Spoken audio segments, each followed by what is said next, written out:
ورسوله الذي لا نبي بعده. اللهم صل وسلم على محمد وعلى آله وأصحابه أجمعين.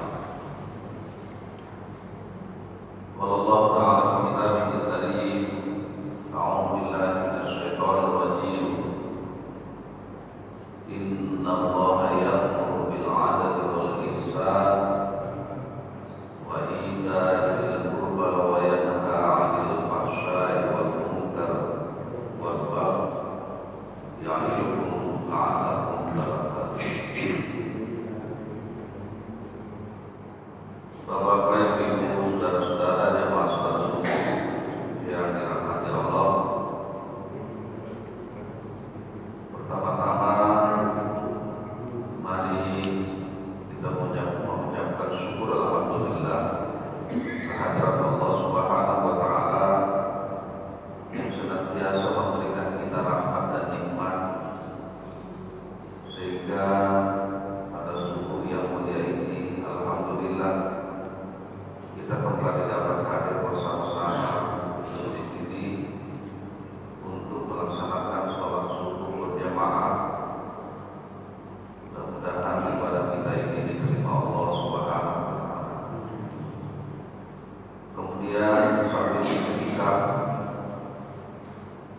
kita duduk di masjid ini untuk mengikuti kajian subuh kita sebagaimana biasa pada hari Ahad pagi ini. Mudah-mudahan ini pun menambah wawasan kita, menambah keimanan kita, serta meningkatkan ketakwaan kita kepada Allah Subhanahu wa taala. Selanjutnya salawat dan salam kepada Nabi kita Muhammad sallallahu alaihi wasallam yang telah meninggalkan Islam ini kepada kita dengan mewariskan Al-Quran dan Sunnah sebagai pedoman hidup kita supaya kita selamat dunia dan akhirat.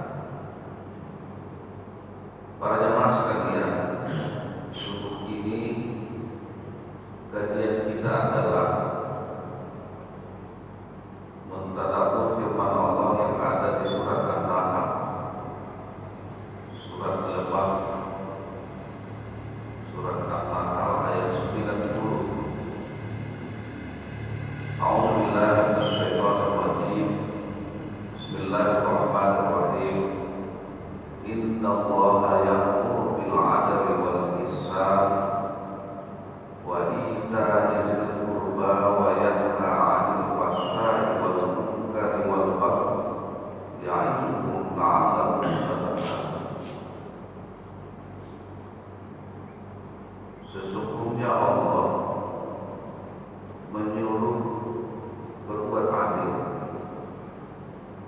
dan berbuat ihsan, berbuat kebaikan, wa ita'i dzil qurba, dan memberikan kepada kerabat atau orang-orang dekat, wa yanha 'anil fahsya'i wal munkari wal baghi, dan melarang dari perbuatan keji dan munkar serta permusuhan.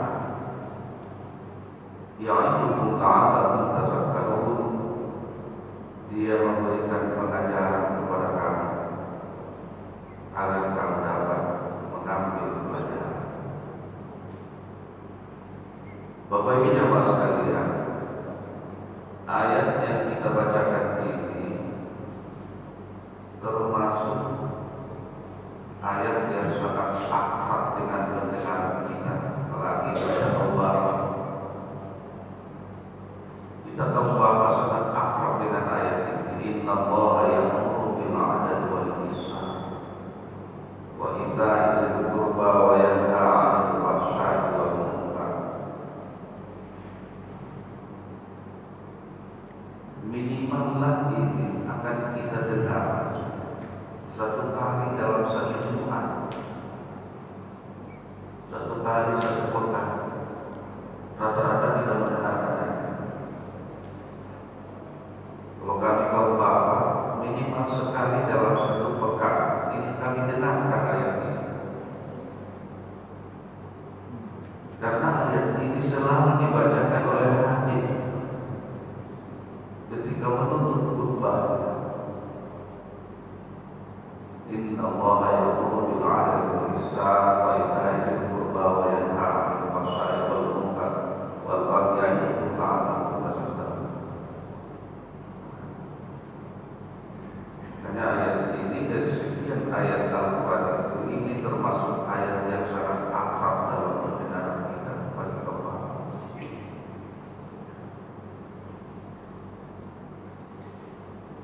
Kenapa ayat ini selalu dibacakan oleh para hadis? Ini karena pentingnya kandungan dari ayat ini. Karena apa yang diperintahkan Allah dalam ayat ini, innallaha ya'muru bil 'adli wal ihsan wa ita'i dzil qurba wa yanha 'anil fahsya'i wal munkar wal baghi ya'idukum la'allakum tadhakkarun. Ada tiga yang diperintahkan Allah, yakni berlaku adil, berbuat ihsan, dan selalu memberikan hak-hak orang kerabat atau orang-orang dekat, serta larangan dari perbuatan ini, mungkar dan permusuhan. Ini adalah sesuatu yang sangat penting di dalam kehidupan masyarakat. Jadi ada tiga fondasi umat ini sebenarnya. Kalau umat ini mau baik, dalam ayat ini ada tiga fondasi utama. Pertama, bersikap adil. Kedua, selalu berbuat ihsan. Dan yang ketiga, memberikan hak-hak kerabat atau orang-orang dekat kepada kita. Bila ini terwujud di tengah masyarakat, insya Allah aman masyarakat.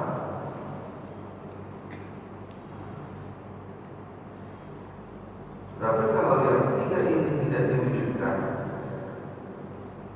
maka kebalikannya yang terjadi adalah muncul fahsya, muncul kemungkaran, muncul permusuhan. Maka saking pentingnya ini, hampir tidak pernah hakim membacakan ini ketika menghadiri khutbah. Padahal ini bukan khutbah, ini bukan rukun. Rukun khutbah itu adalah pujian kepada Allah, salawat kepada Rasulullah, syahadat, salawat, bacaan Al-Quran, wasiat fatwa. Baru kemudian nanti ada doa di khutbah kedua. Hanya itu khutbah. Tapi kalau kita dengarkan, hampir tidak pernah ada hadis yang lupa membacakan ayat. Inilah saking pentingnya sebagai fondasi untuk kebaikan masyarakat, adil, ihsan, dan memberikan hak-hak orang dekat. Wa ita'i dzil qurba. Bapak Ibu jamaah sekalian, kalau kita melihat redaksi ayat ini bersifat umum. Artinya ayat ini diperintahkan Allah untuk seluruh manusia umum, bukan hanya untuk orang beriman, bukan hanya untuk orang Islam. Innallaha ya'muru bil 'adli wal ihsan. Sesungguhnya Allah menyuruh berbuat adil. Menyuruh siapa? Semua manusia. Jadi Allah tidak mengkhususkan untuk orang-orang beriman atau orang muslim saja.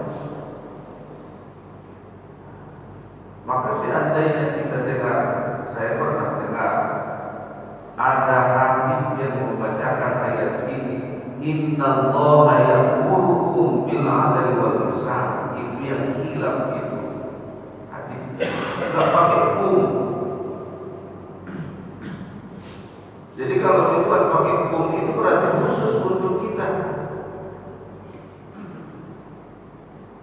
Jadi Allah tidak membuat ini khusus. Innallaha ya'muru bil adli wal ihsan. Sesungguhnya Allah menyuruh siapa saja, seluruh manusia untuk berbuat adil. Karena adil itu kebutuhan manusia. Siapapun orangnya ingin keadilan. Tidak ada manusia ini yang mau diperlakukan tidak adil. Sebab keadilan itu adalah kebutuhan secara fitrah manusia. Ini kebutuhan fitrah manusia. Maka dimanapun di dunia ini, kalau tidak adil itu pasti akan menuai, mengundang reaksi. Karena keadilan itu adalah kebutuhan yang bersifat fitrah bagi manusia. Kenapa kita lihat di belakangan ini hari ini tiada hari tanpa demo, tiada hari tanpa demo? Kenapa itu? Kamu yang melakukannya itu hanya orang Islam? Tidak. Apakah demo itu hanya di daerah-daerah yang mayoritas Islam? Tidak. Di Bali juga ada demo. Mana-mana. Kenapa? Ini reaksi ketika keadilan itu tidak dirasakan manusia. Sebab undang-undang cipta kerja itu merupakan undang-undang yang dipandang tidak adil.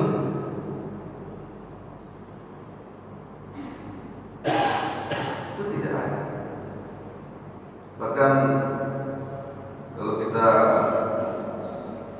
baca bagaimana pernyataan dari Refli Harun, seorang ahli hukum tata negara, beliau bilang, sekiranya masyarakat tahu, bukan cuma guru, bukan cuma mahasiswa yang demo, bapak ibu kita akan ikut demo. Kalau bapak ibu tahu bagaimana hakikat undang-undang. Namanya undang-undang cipta kerja, tapi undang-undang segala. Sudah atau misi. Mulai dari masalah tanah. Di undang-undang itu.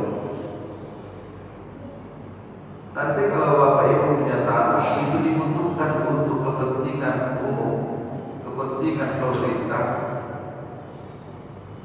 Kalau kita tidak mau dengan jumlah ganti rugi yang mereka sebutkan, tak ada kita untuk menolak.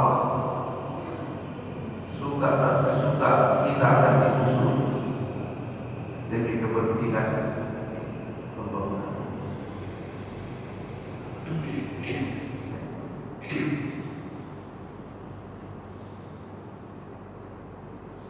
Undang-undang cipta kerja itu undang-undang segala, termasuk diantaranya adalah yang selama ini yang berkompeten untuk menentukan halal daripada suatu makanan itu adalah Majelis Ulama MUI. Ada LPPOM MUI.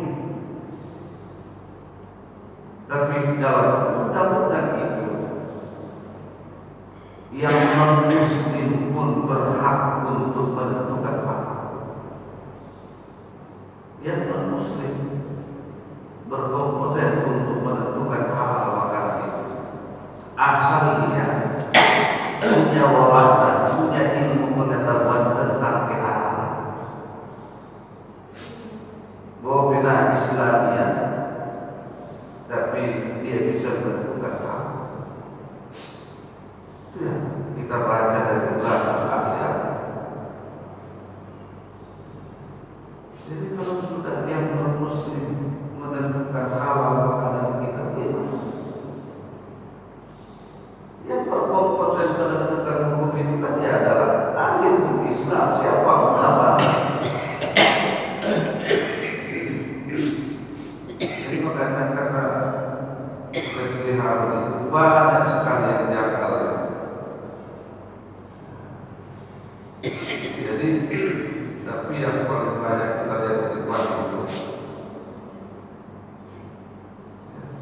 guru mahasiswa, karena dipandang undang-undang ini tidak berdiri secara adil, lebih condong kepada kepentingan perusahaan konglomerat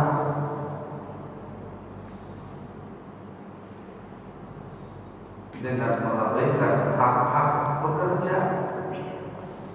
Makanya mereka itu banyak yang melakukan unjuk rasa. Harapan mereka itu adalah bagaimana supaya undang-undang ini ditinjau kembali. Nah, jadi inilah akibat daripada yang kita katakan tadi, keadilan itu adalah kebutuhan yang bersifat fitrah pada manusia. Jadi bila sesuatu itu diberlakukan dengan tidak adil, mau tidak mau pasti akan ada reaksi.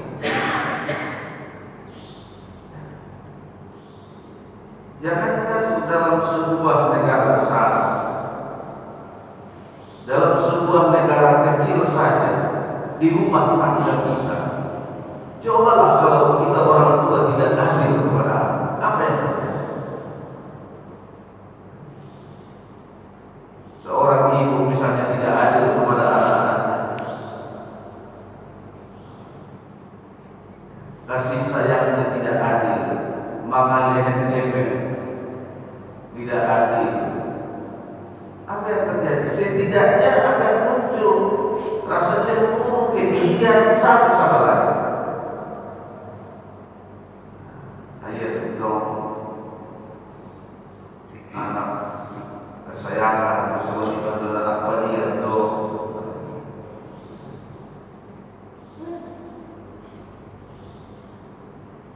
Itu makanya kita nanti untuk keluarga saja, anak kita, kata Rasulullah, sawu baina auladikum bil adillah, adillah kamu, samalah kamu dalam pemberian kepada anak, adillah. Walau kuntum fadlan lafadadtu 'ala nisa, kalau sekiranya aku boleh berlebih, tidak adil, pasti akan kulebihkan kepada wanita, kata Rasulullah. Usul itu lama berlebih, tu wanita, tu kamu untuk berlebih, kata Rasulullah. Tapi itu pun tidak boleh.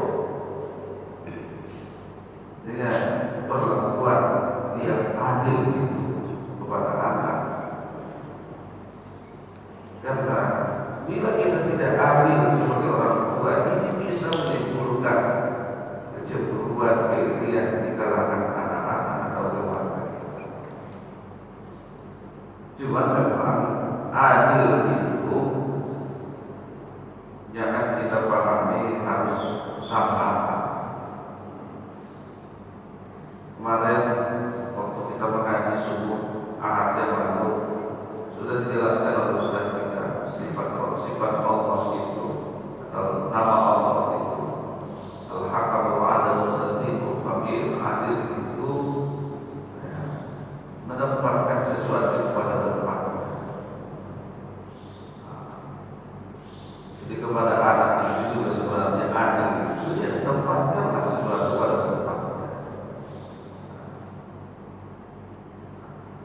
Bukan mengatakan bukan berarti harus sama rata.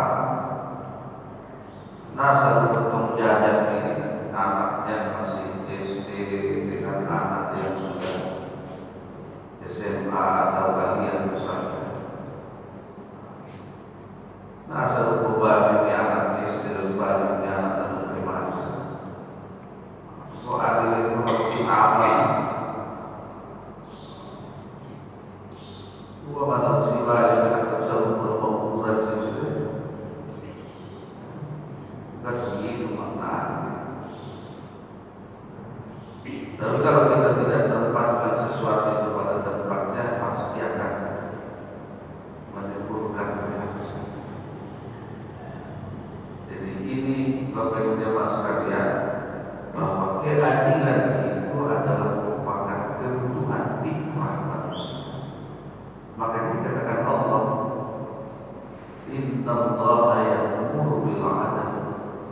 Sesungguhnya Allah menyuruh untuk berbuat adil. Suruhan ini kepada semua manusia, karena keadilan ini kebutuhan semua manusia.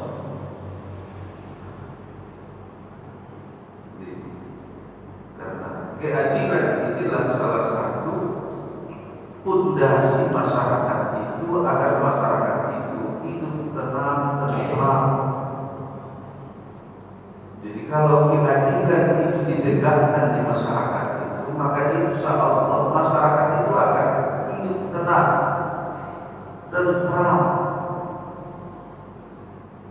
Tapi kalau masyarakat itu hidup di tengah ketidakadilan, pasti akan banyak masalah. Kita lihat bagaimana masyarakat yang dipimpin oleh pemimpin yang adil.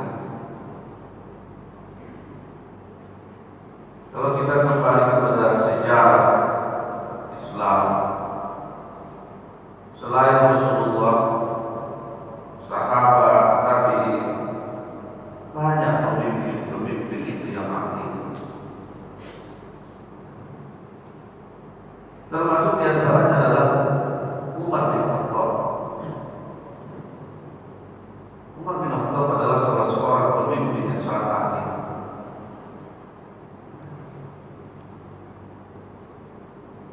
Banyak kita lihat bukti-bukti keadilannya.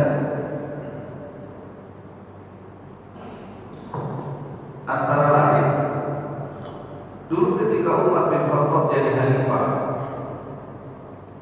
ada seorang gubernurnya, Abu Musa al-As'ari, yang berlaku sewenang-wenang kepada orang Yahudi atau orang kafir, orang non-Muslim. Ketika dia menjadi gubernur di Basrah, dia membangun istana, membangun kantor gubernur yang megah. Maka untuk perluasan tempat ini, ada tanah orang Yahudi yang di dekat tempat itu harus digusur, karena ini menjadi penghalang untuk keindahan kantor atau istana. Akhirnya digusurlah rumah orang Yahudi. Abu Musa tidak memperhatikan soal perasaan hak asasi semua, tapi dia gusur. Jadi apapun kata orang Yahudi ini tidak didengarkan oleh sang gubernur ini. Suatu saat orang Yahudi ini berangkat dari Basrah ke Madinah, mau menemui Umar bin Khattab. Dia mau mengadukan tentang perlakuan gubernur itu kepadanya. Rumahnya sudah habis. Berangkatlah orang Yahudi ini menemui Umar bin Khattab ke Madinah. Bertemulah dengan Khalifah Umar bin Khattab. Dia ceritakanlah bagaimana nasibnya. Dia orang miskin, rumahnya digusur, tapi karena dia Yahudi, dia tidak didengarkan, tidak diobeni sama sekali oleh gubernur ini. Mendengarkan pengaduan itu, datang Umar bin Khattab, dia bilang, kalian cari dulu tulang-tulang unta di sini. Jalan-jalan ada tulang unta, dapatlah sebangsa tulang kakinya agak panjang lurus. Dikasihlah tulang ini kepada Umar bin Khattab. Lalu Umar mengambil pedangnya, dibuat dia pedang dia, digoresnya lah tulang unta itu dengan ujung pedangnya,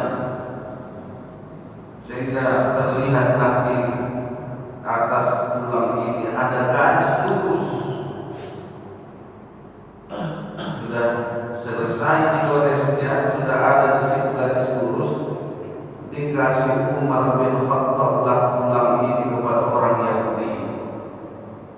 Nah, pulanglah, bawa tulang ini, kasih sama gubernur itu, kata Umar bin Khattab. Dengan wajah yang sangat kecewa, orang Yahudi pulang.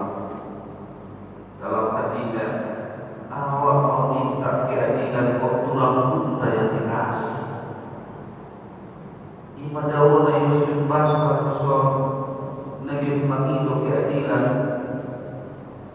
Tahu-tahu suku saya bangunan korban tulang unta dong. Umar pemimpinan tahu. Tapi karena dia tahu Umar ini orang yang tegas, terkadang kejam. Karena udah disuruh pulang, suruh bawa tulang unta ini. Akhirnya berangkatlah yang berdiri pulang.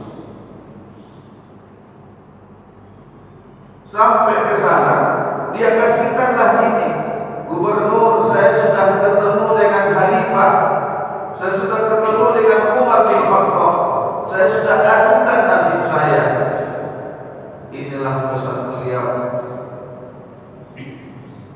Ini yang harus saya sampaikan kepada beliau, kepada kamu. Orang titipan dia, orang menyerahkan lalu gubernur, dia serahkanlah tulang unta tadi kepada gubernur. Dong disambut gubernur, bumi tangan dia meniup tulang unta untuk didaya garis lurus. Rupanya apa makna yang ada di balik tulang unta yang di garis lurus itu? Di situ adalah bahasa isyarat memberikan Umar kepada gubernur itu. Gubernur, jangan mentang-mentang kau gubernur sesuka-suka kau berbuat, kau usur rumah orang miskin, orang Yahudi untuk kemegahan istanamu. Jangan mentang-mentang kau gubernur. Ingat kau gubernur, suatu saat kau akan mati jadi tulang seperti ini. Jadi lurus kau, adil kau gubernur. Itu mana yang ada di dalam garisan pedang tadi di tulang unta itu. Jangan mentang-mentang kau gubernur sesukamu saja mengurus rumah orang. Nanti satu saat kau akan mati. Kau akan jadi tulang. Jadi sebelum kau mati, adil kau, lurus kau seperti garis itu. Bumi tangan di balik tulang unta. Hanya kata gubernur, disuruh kembali, bangun kalian balik rumahnya itu, bangun lebih besar dari itu kalian bangun. Orang Yahudi, bantu pada bertaruh di tulang ini, kau turun itu. Rupanya, begini rupanya Islam itu harus adil. Setelah dia lihat bagaimana kemuliaan Islam itu harus menghormati orang miskin meski bukan satu agama dengan kita. Akhirnya apa kata orang Yahudi itu, gubernur, biarlah yang usah dibangun lagi, saya ikhlaskan lah katanya, bahkan sampai akhirnya masuk Islam. Inilah akibat sikap keadilan itu sebenarnya. Jadi kalau kita adil, orang akan senang. Tapi kalau kita tidak adil, orang akan protes. Ini keadilan. Makanya Allah menyuruh, Inna Allah ya'muru bil 'adl. Sesungguhnya Allah menyuruh untuk berlaku adil.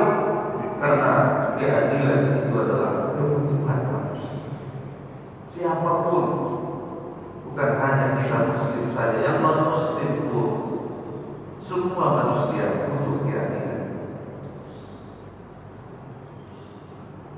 Ini Umar seorang pemimpin yang adil.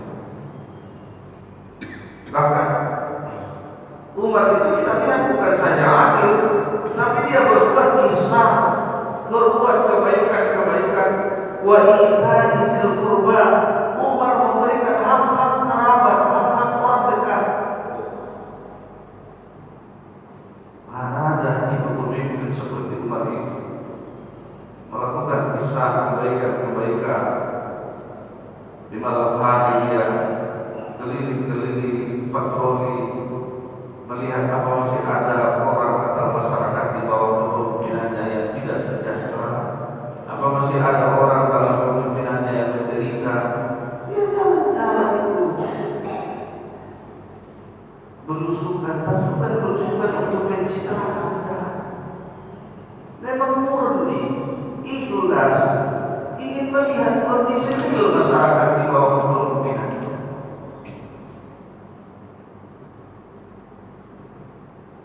Makanya suatu malam Umar itu pernah jalan-jalan tengah malam, melihat bagaimana keadaan masyarakat, mendengarkan apa cerita orang tentang kepemimpinannya, sampai akhirnya bertemulah dia dengan suatu keluarga miskin. Dari jauh dia mendengar ada tangisan, ada anak yang menangis. Dia cari dari mana sumber suara tangisan itu. Semakin dekat, makin dekat, makin dekat. Akhirnya ketemulah dia. Rupanya tangisan ini bersumber dari satu rumah yang miskin. Saking miskinnya, tertatap usia tua bagasan di rumah itu. Dia dengarkanlah ada yang menangis. Lalu ada seorang ibu di dalam selalu bilang kepada anaknya, sabar anak, sabar, sabar, sabar ya nak, tidurlah tidur, sebentar lagi masak itu. Nanti kalau udah masak, saya bangun nih, biar makan kamu. Tidurlah, sabar. Tapi anak ini terus menangis terus. Akhirnya tak sabaran Umar, Assalamualaikum, kata Umar dari luar. Waalaikumsalam, kata ibu itu di dalam. Bu, kenapa menangis-nangis anak ibu itu? Lapar Pak, kelaparan, dari tadi minta makan, gak ada yang bisa. Tapi dari tadi Bu, ada saya lihat di sana itu ada periuk, ada yang dimasak, ada api. Kenapa dari tadi tidak diangkat, tidak diambil masakannya, biar dikasih makanan anak ini? Pak, kata ibu itu yang saya masak itu batu. Saya rebus batu itu, maksud saya hanya untuk mengasih harapan sama dia, biar tidur dia. Batu ini Pak, rebus. Itu masak-masak atau batu. Batu itu Pak saya rebus, hanya sekedar mengasih harapan sama dia biar tidur. Rupanya nggak mau juga dia tidur. Itu rata bodoh namanya itu bodohnya. Rata bodoh pun namanya. Di bulan puasa kita naik bulan puasa, kopi maliki bodoh saja. Tapi luar puasa cuma maliki bodoh, rata bodoh. Tapi itulah kalau Ramadan itu keberkahan, Ramadan itu biar lapar, tapi mau tidur. Tapi luar Ramadan cepat. Orang mengenai sekarang. Jadi anak itu begitulah tadi, disuruh tidurlah dan tidur. Nanti bentar lagi masak. Kalau udah masak nanti saya bangunin. Mana mau tidur apa? Rupanya batu yang direbus, mana masak-masak. Jadi tanya Hanifah, Bu, kenapa sampai begini? Kesusahan kalian, kemiskinan kalian, tidak ada pemilik kalian, mana suamimu? Dulu suami saya apa katanya kepada Allah. Tapi satu saat dulu suami saya disuruh Umar ikut berperang di jalan Allah, membela agama. Malam nasib kami medan perang. Dia bukan orang kaya, tidak meninggalkan bekal hidup kepada kami. Makanya kami hidup menderita seperti ini setelah suamiku tidak ada. Pemilik juga tidak ada. Orang tidak peduli kepada kami. Wow, mendengarkan itu, langsung Umar bin Khattab lari. Dia lari menuju tempat penyimpanan makanan di istana sana. Seharusnya dari ke gudang-gudang. Sampai di sana dia ambil satu gunting, dia pikul terus. Datang pembantu istana, pembantu Khalifah ini, apa kata mereka? Khalifah, biarkan kami yang memikulnya. Janganlah Khalifah, nanti apa kata orang kepada kami biarkan Khalifah memikul seperti itu, kata pembantu ini, staf-staf yang ada di istana itu. Tapi apa kata Umar? Dia bukan yang katanya, aku yang berdosa, biar aku yang merasakannya. Dia pikullah makanan ini ke rumah orang miskin sana. Sampai di sana dia kasihlah sama itu, Bu, ini bahan makanan, masaklah Bu. Dia dikasih makan anak ibu yang kelaparan. Ditungguin Umar lah di situ sampai masak, sampai dikasih makan anak itu. Setelah makan kenyang, baru modok, baru tidur. Tahu-tahu ada berapa modok. Setelah anak itu tidur, baru kata Umar, maafkan saya, Bu. Sayalah Umar yang jahat. Sayalah Umar dulu yang menyuruh suami ibu itu ke medan perang. Saya tidak tahu ini nasib kalian. Maafkan saya. Ini hebatnya seorang pemimpin. Ibu itu tadi tidak tahu itu yang datang itu Umar. Sebab dia datang sendiri, bukan dikawal dengan pasukan yang hebat. Inilah yang dilakukan oleh Umar. Dia menerapkan keadilan, ihsan, dan memberikan hak-hak orang. Tapi akhirnya masyarakat itu di bawah kepemimpinannya yang adil ini menjadi aman, sejahtera. Bahkan sampai dikatakan oleh Umar bin Khattab ketika itu, apa dia bilang? Jangankan manusia, unta pun tidak ada, tidak boleh ada yang mati kelaparan dalam kepemimpinan saya. Jangankan manusia, hewan benai patolak Umar ada unta kelaparan di bawah kepemimpinan. Inilah hebatnya keadilan, keisanan kepemimpinan daripada Umar. Makanya kalau ini ditegakkan dalam kehidupan masyarakat, aman masyarakat. Jadi adil, ihsan, dan memberikan hak-hak orang lain. Bahkan kalau kita lihat nanti dalam kepemimpinan lain, bukan cuma manusia itu yang aman, hewan pun aman. Kalau sudah di bawah kepemimpinan yang adil ini. Di zaman Daulah Bani Umayyah ada juga seorang pemimpin yang juga bernama Umar bin Abdul Aziz. Jadi memang nomor koran-koran Umar termasuk pemimpin apa?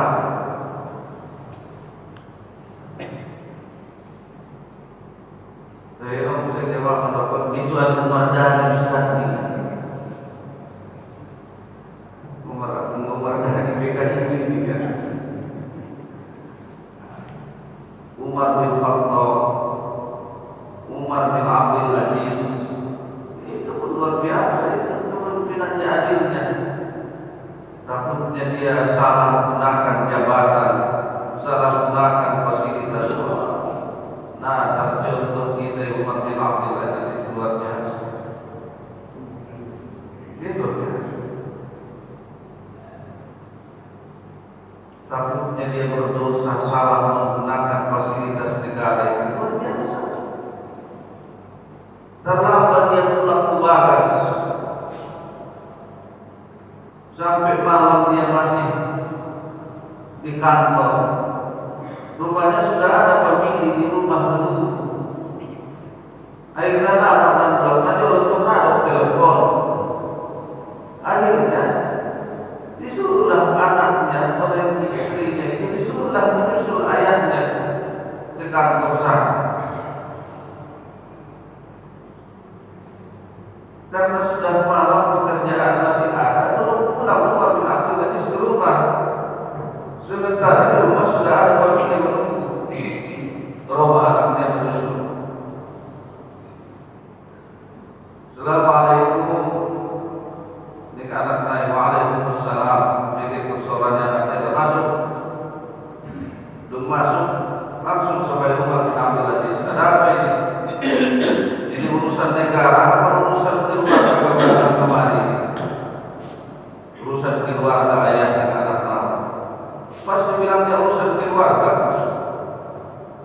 langsung Umar bin Abdul Aziz mengganti lampu dia matikan lampu yang terang, baru dia ganti dengan lampu yang remang-remang, lampu tekno. Heran anak mau, kenapa begini ayah? Ada lampu yang terang, kenapa kita remang-remang? Kenapa dimatikan tadi lampu yang terang itu? Lampu yang terang itu nak milik negara. Ini lampu tekno ini milik keluarga kita, sengaja saya siapkan di sini. Tadi saya tanya, ini kepentingan apa keluarga negara? Keluarga. Makanya ini kita gunakan, jangan kita gunakan milik negara untuk kepentingan keluarga kita. Ya Allah. Ini sudah kita boleh sembunyi beserta. Rasa takut berdosa menggunakan fasilitas negara untuk kepentingan keluarga.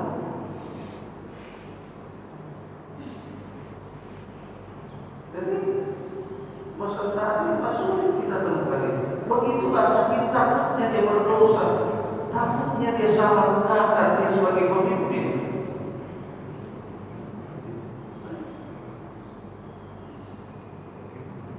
Ini keadilan yang luar biasa. Tapi bagaimana dampaknya kepada masyarakat? Aman, tenang, damai. Karena dia memimpin itu adalah ingin mensejahterakan masyarakat, bukan mensejahterakan keluarga. Makanya masyarakat sejahtera, aman, tentram. Bahkan bukan hanya manusia, hewan-hewan ternak pun aman semua. Disitulah di masa kepemimpinan Umar bin Abdul Aziz lah, menurut riwayatnya, para penjaga-penjaga ternak di padang pasir, para pengembala kambing ternak di padang pasir, mereka pun merasa aman, tidak perlu sibuk-sibuk menjaga ternak mereka. Di saat itulah tidak ada lagi ternak yang mati dimakan atau diterkam serigala. Serigala pun dengan kambing merdoman di waktu itu, merdoman aman. Allah buat makanan serigala itu yang lain-lain yang bisa mengenyangkan mereka tanpa harus menerkam para kambing-kambing. Aman dibuat Tuhan karena kepemimpinan yang adil. Merdoman bahkan serigala itulah mengawal kambing-kambing. Inilah karena keadilan pemimpin itu. Tidak lama dari itu, satu saat ada seorang peternak heran. Ketika pagi-pagi dia datang melihat ternaknya, dia melepasnya dari kandangnya. Heran dia, sudah ada dia lihat kambing yang mati, sudah ada yang diterkam serigala kembali. Akhirnya tak sadar dia, keluarlah ucapannya. Apa dia bilang? Apa sudah meninggal pemimpin yang adil? Karena sudah kembali. Kambing ini dimakan serigala. Maka telah bayar pemimpin adil. Semula kembali serigala sudah menerkam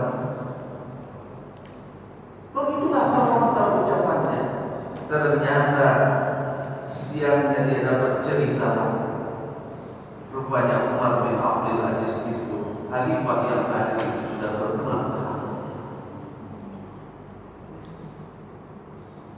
Ini kita lihat ketika pemimpin itu adil, bukan cuma manusia yang aman, sampai hewan pun menjadi aman, tentram, bisa hidup berdampingan. Tapi apa yang terjadi kalau pemimpin itu tidak adil? Bukan cuma hewan dan nasi makanan, manusia itu nasi makanan. Manusia saling terekam satu sama lain. Inilah hebatnya pengaruh keadilan seorang pemimpin. Makanya Allah menyuruh berlaku adil. Kalau kita sebagai pemimpin adil, siapa pemimpin itu? Ya, kita sebenarnya kita semua kita ini pemimpin. Kullukum ra'in wa kullukum mas'ulun 'an ra'iyati. Setiap kami itu pemimpin, kata. Jadi setiap kita ini pemimpin. Jangan kita menotasikan pemimpin itu hanya mereka yang di atas sana, pemimpin besar, pemimpin tinggi, pejabat tinggi. Tidak. Sebenarnya kita semua ini pemimpin. Cuma makin besar wilayah yang dipimpinnya, makin besar tanggung jawab. Tapi sebenarnya karena kullukum ra'in, setiap kami itu adalah pemimpin. Kita bapak ini, kita pemimpin dalam rumah tangga. Nanti diminta Allah pertanggungjawaban. Apa sudah kita berpimpin keluarga kita dengan baik? Apa sudah adil kita memimpin mereka? Sudahkah kita penuhi kebutuhan mereka? Dan jangan kita pandang itu kebutuhan itu hanya kebutuhan fisik material. Kemudian kebutuhan bahan, kemudian kendaraan atau fasilitas, bukan itu saja. Kebutuhan rohaniahnya, kebutuhan spiritual, sudahkah kita isi keimanannya? Sudahkah kita suruh dia sholat? Kita bimbing moralnya? Itu tanggung jawab kita sebagai pemimpin. Adil, jangan hanya satu sisi yang kita butuhi, tapi sisi lain kita tidak pedulikan. Termasuk diri kita, minimal kita memimpin diri kita sendiri. Kullukum ra'in wa kullukum mas'ulun 'an ra'iyati. Paling tidaklah kita menjadi pemimpin untuk diri kita. Sudah kita pimpin diri kita ini dengan adil. Sudah adilkah kita kepada diri kita untuk kebutuhan diri kita rohaniah dan jasmaniah? Kebahatan manusia jasmaniah biasa dulu dari pikir-pikirnya kebutuhan. Biasa pangan, atau biasa pakaian paten-paten, kendaraan paten, bagas paten. Kebutuhan fisik saja yang dipikirkan. Tapi ibadahnya, imannya, akhlaknya dia tidak pikirkan bagaimana supaya baik. Berarti kita tidak adil memimpin diri kita. Karena kita hanya memenuhi kebutuhan jasmaniah saja, tapi kita mengabaikan kebutuhan rohani. Adillah sebagai pemimpin. Jadi makanya keadilan ini bersifat komprehensif, luar segala aspek kehidupan ini. Dan bukan hanya pemimpin yang mereka yang memiliki amanah-amanah besar itu, semua kita ini adalah pemimpin yang dituntut untuk menegakkan keadilan. Ini adalah merupakan fondasi untuk kebaikan masyarakat. Baru sebaliknya, wa yanha 'anil fahsya'i wal munkar wal baghi, dan Allah melarang kita dari perbuatan keji, mungkar dan permusuhan. bedanya ini kalau kita lihat fahsya wal munkar wal baghi. Kalau fahsya itu adalah segala perbuatan yang didasarkan pada pemenuhan hawa nafsu, perbuatan-perbuatan buruk yang muncul karena ingin menurunkan hawa nafsu. Contohnya apa? Seperti mohon maaf, zina, minuman keras, saudara halal makin halal, itu nafsu. Itu perbuatan fahsya, perbuatan keji, karena ingin memperturutkan hawa nafsu. Jadi dalam pengendalian akal sehat, nafsu dan nafsu, berarti manusia itu tidak lebih hanya seperti hewan memperturutkan hawa nafsu. Makanya ini pada perbuatan keji, paksa. Dia menafsu saja melakukan perbuatan. Apa bedanya kita dengan binatang? Binatang itu memang memperturutkan nafsu karena mereka tidak punya akal. Dan manusia di samping nafsu dia Tuhan akal untuk mengontrol, mengendali. Jadi perbuatan fahsya itu adalah perbuatan buruk yang terjadi karena memenuhi kebutuhan Allah. Allah larang kita wa yanha 'anil fahsya wal munkar. Sedangkan munkar itu adalah perbuatan-perbuatan buruk yang bertentangan dengan akal sehat. Jadi bukan dominannya karena memperturutkan hawa nafsu, enggak, bertentangan dengan akal sehat. Definisi ada dorongan hawa nafsu tapi tidak menerima di akal kita. Kalau akal sehat kita pasti tidak menerima dengan perbuatan itu. Contohnya seperti apa? Mencuri, merampok, merampas dan lain-lain sebagainya. Itu adalah sesuatu perbuatan yang tidak disukai Allah dan sangat tidak menerima di akal sehat kita. Seharusnya kalau dia mau ya berusaha, malah nggak berbeda pun dia sabarlah. Kalau dia sudah sangat butuh, bagi dia pasti orang akan kasih. Kalau memang itu kebutuhan yang sangat mendasar, pada somakan mengenai takut somanak ya. Insya Allah betul-betul maksudnya mengidu ini tak berubah. Dan teman kau ini lagi berpegang-pegang. Ini perbuatan-perbuatan yang tidak diterima oleh akal sehat. Sedangkan al-baghi itu adalah suatu tindakan yang mengarah kepada permusuhan.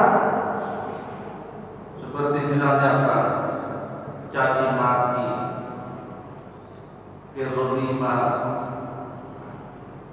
mencaci-caci orang itu akan pasti mengundang permusuhan.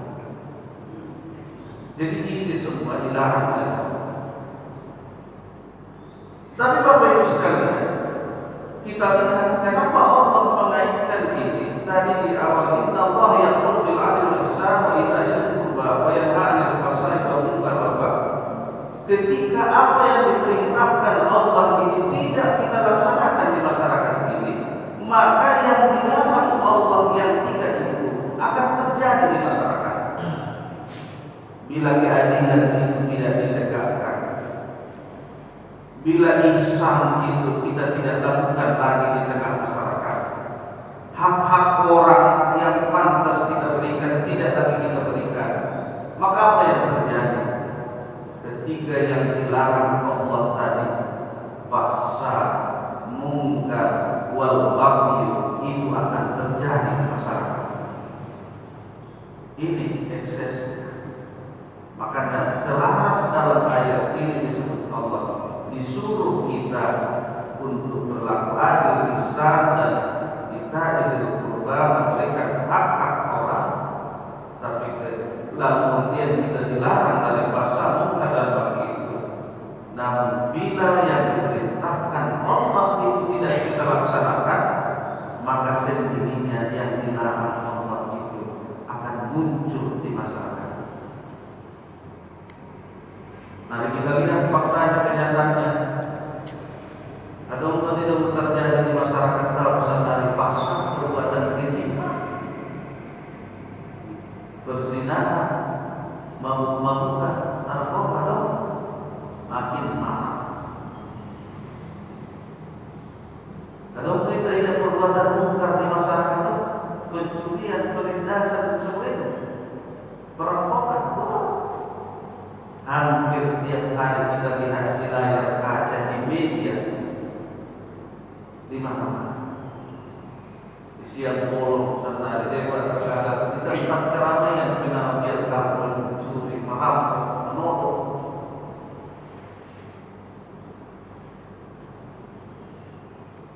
Ada berita permusuhan, tindakan-tindakan permusuhan sana, bersinggungan pembahasan.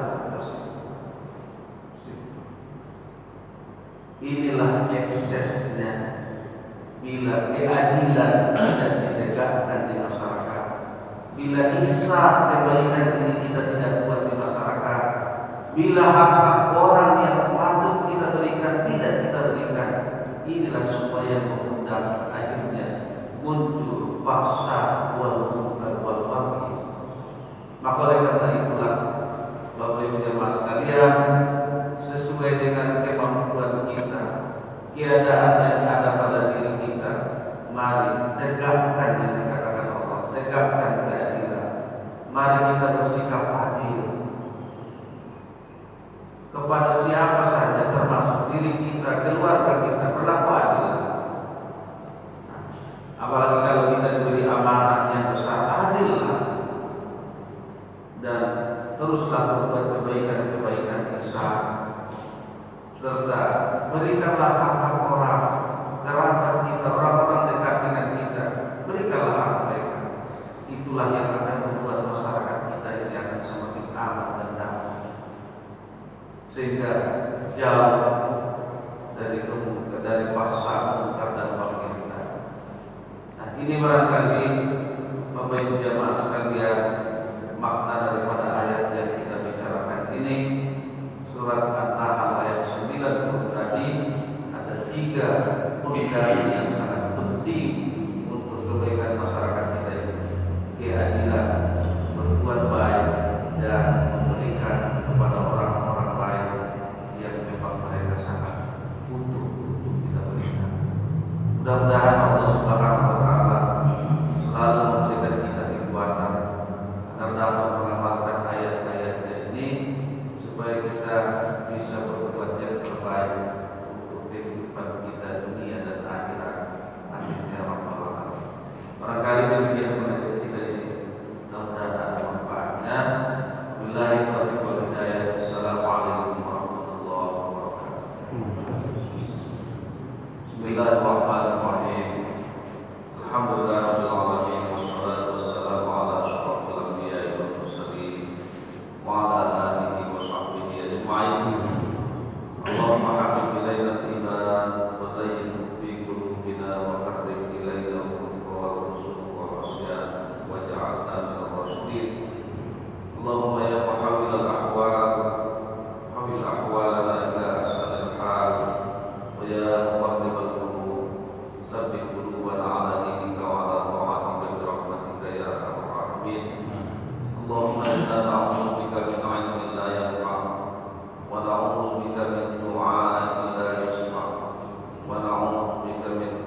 إنا نعوذ بك من البرص والجنون والجزام وسيء الأسقام ونعوذ بك من فيروس كورونا برحمتك يا أرحم الراحمين. اللهم عافنا من كل بلاء الدنيا وعذاب الآخرة وشر الدنيا وشر الآخرة. اللهم أعز الإسلام والمسلمين وأذل الشرك والمشركين. اللهم انصر المسلمين وانصر من نصر الدين وانصر المجاهدين في الدين ودمر أعداءك أعداء الدين برحمتك يا أرحم الراحمين.